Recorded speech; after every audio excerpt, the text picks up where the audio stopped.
Bienvenue sur les news de Samir. Aujourd'hui, on va parler de Poutine, de la Russie. Et en effet, Poutine a échappé de peu à une tentative de bip par l'Ukraine. Et au moment où je fais cette vidéo-là, tout le monde en parle aux États-Unis, en Angleterre et dans le monde entier, sauf en Union européenne. Ce qui est très étrange, c'est quand même assez grave, hein, parce que effectivement, si l'Ukraine réussit à ôter la vie à Poutine, ça ne changera strictement rien à la ère en cours, si ce n'est que la Russie considérera ça comme une ère totale. Et donc l'annihilation totale de l'Ukraine et même des pays occidentaux. Hein. C'est vraiment gravissime. Donc ce qui est étrange, c'est qu'en France on n'en parle pas. Donc on va regarder ça ensemble. On va lire l'article et les petites vidéos et commenter l'actualité parce que Trump s'est exprimé aussi sur Poutine en disant qu'il est devenu complètement fou. Qu'est-ce qu'il en est derrière tout ça ? Alors, l'hélicoptère de Vladimir Poutine a été contraint d'abattre des drones alors qu'il était à bord, a déclaré dimanche un responsable moscovite. L'avion du président russe a été impliqué dans une bataille de défense aérienne après une attaque de drone ukrainienne sans précédent, a déclaré le général de division Yuri Dashkin, commandant de la défense aérienne à la télévision d'État. L'incident se serait produit la semaine dernière alors que le dirigeant russe était en visite à Koursk, une partie du territoire précédemment occupé par l'Ukraine. Pendant la période où le président travaillait dans la région de Koursk, l'ennemi a lancé une attaque sans précédent avec des véhicules aériens sans pilote. Voici ce qu'a déclaré le général de division Dashkin dans une interview à la télévision Rossiya 24. Il a ajouté « Nous avons simultanément mené une bataille de défense aérienne et assuré la sécurité du vol de l'hélicoptère présidentiel dans les airs. Les forces russes ont détruit plusieurs drones ukrainiens au cours de l'opération », a affirmé le général de division Dashkin. La mission a été accomplie, a-t-il déclaré. L'attaque des drones ennemis a été repoussée et toutes les cibles aériennes ont été touchées. L'Ukraine n'a pas réagi à ces allégations. Si ces informations étaient vérifiées, le moment de l'attaque du drone suggérait que les forces ukrainiennes disposaient d'informations préalables sur la visite de Poutine dans cette zone de air. Le Kremlin n'a pas révélé publiquement ce voyage avant que Poutine ait quitté la région. Donc déjà, il y a plusieurs conséquences concernant cette information-là. Donc oui, ça veut dire que soit il y a des taupes au Kremlin, proche, parce que c'est une visite qui était secrète. Hein. Généralement, même quand on diffuse la visite d'un président comme ça dans cet endroit-là, c'est que la visite elle est déjà finie. Hein. Il vient, il va dans l'endroit, il se filme. Les gens ne sont même pas au courant. Il va dans une base militaire. Ah bon, c'est Poutine. Tout ça, ils prennent des photos, il repart. Et le mec, il est à Moscou. Et là, on diffuse le machin. Comme ça, les autres ne peuvent pas savoir exactement où c'est qu'il est. Donc ça c'est une chose. Ou ça veut dire l'Ukraine n'a pas les moyens d'avoir des informations aussi précises. Ça veut dire que les États-Unis, l'Occident, a donné ces informations-là. Et le problématique, c'est qu'on ne donne pas ces informations-là, ou on donne des informations pour se défendre ou qui aient une utilité dans la ère. Là, le fait de viser Poutine n'a aucun intérêt au niveau de la ère. Et au contraire, s'il touche Poutine, la Russie, bien évidemment, considérera qu'elle est en ère totale. Et cette fois-ci, il faut bien que vous compreniez une chose. Hein. Là, c'est l'artillerie lourde. Hein. Parce que là, petit à petit, ils envoient des soldats, ils essaient de récupérer maison par maison, de récupérer le territoire, tu vois. Là, ils vont te raser le territoire. Hein. Ils vont t'en faire un champ de ruines. Comme ce que les Israéliens ont fait pour les Palestiniens. Ils vont t'en faire un champ de ruines. Et peut-être même réagir sur la France ou autre. Et donc en fait c'est une déclaration, c'est une volonté de l'État profond d'éliminer Poutine pour rentrer dans cette troisième ère mondiale. Je le répète, on est dans une situation assez difficile où l'État profond est en panique avec l'arrivée de Trump, Poutine, etc. La difficulté qu'a Israël avec le génocide qu'ils ont commis en Palestine. Le monde entier a vu qu'ils étaient, économiquement ils sont alloués, ils sont vraiment détruits. Donc je le répète, parfois tu te dis ça peut être bon signe, l'État profond se fait détruire, ils sont en difficulté, mais justement c'est peut-être le moment où ils vont jouer leur va-tout. Hein. Donc allez, on part, troisième ère mondiale, allez circuler, on n'en est plus à faire des petits points, des oppositions contrôlées, des ceci et de cela. Je poursuis. Vêtu d'un costume élégant, Poutine a rencontré des bénévoles, des dirigeants municipaux et le gouverneur par intérim Alexander Kichinstein lors de sa visite mardi.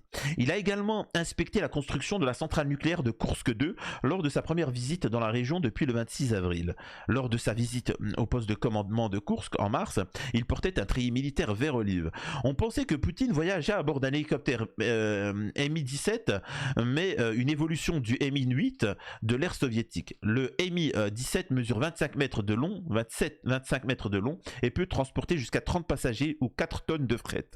Il est équipé de systèmes de défense, notamment de brouilleurs infrarouges, de lance-leurres et de blindage autour des composants critiques conçus pour contrer les missiles à tête chargeuse et les tirs d'armes légères.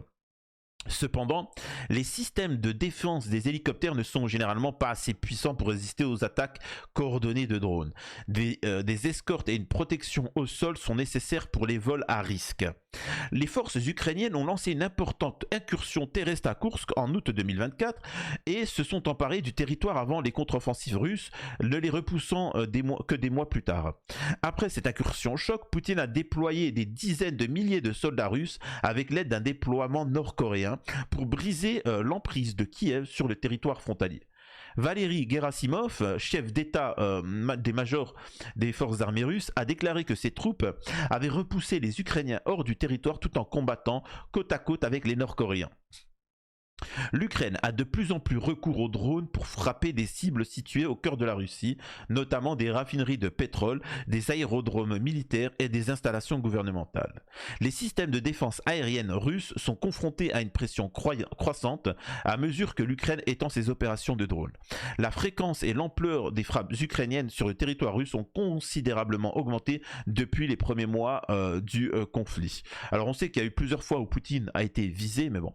En mai 2023, des drones ukrainiens ont endommagé le palais du Sénat du Kremlin. Cette attaque sans précédent contre le symbole même de l'État russe a provoqué une onde de choc bien au-delà de Moscou. L'attaque par hélicoptère constituerait l'une des tentatives les plus directes de cibler personnellement Poutine depuis le début de la ère. Contrairement à Zelensky, le président ukrainien qui se rend fréquemment sur la ligne de front, Poutine a largement évité la zone de combat au cours des 3 dernières années. Donc voilà, ce qui est grave quand même, c'est là où on voit leur volonté non pas d'amener la paix, non même pas de gagner, mais la volonté de provoquer et d'amener à une situation catastrophique. C'est là où on voit que Zelensky n'est pas là pour défendre son pays, hein, il n'est pas là pour défendre son pays, mais il est là dans son intérêt propre et l'intérêt des ce qu'on appelle l'État profond. Il faut bien comprendre, encore une fois, vous le savez très bien, que ces gens-là ne sont pas pour l'intérêt de la France. Vos politiques ne sont pas là pour l'intérêt de la France, hein. D'ailleurs, on voit bien que tout ce qu'ils font est contre-productif pour la France.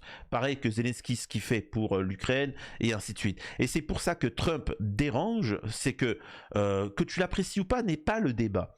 Mais Trump, il est là pour les intérêts de l'Amérique, pas du système. Et c'est ça qui dérange. Et c'est pour ça aussi que toutes les autres nations qui pensent à leur intérêt propre et pas à l'agenda, au nouvel ordre mondial comme ils aiment à l'appeler, eh ben ils se font tomber dessus immédiatement, comme Poutine, comme le président chinois, iranien, etc. Donc voilà. Alors l'interview c'est ici, hein. Donc il explique, il s'exprime. Donc mais voilà. Mais je vous ai déjà retranscrit un peu les propos qui ont été tenus dans cette chose-là, ce qui est quand même incroyable. Il est devenu complètement fou. Vladimir Poutine a-t-il perdu le soutien de Trump ? En qualifiant Vladimir Poutine de fou, Donald Trump affiche... attendez, on va juste vous repositionner pour vous, pour ceux qui veulent lire.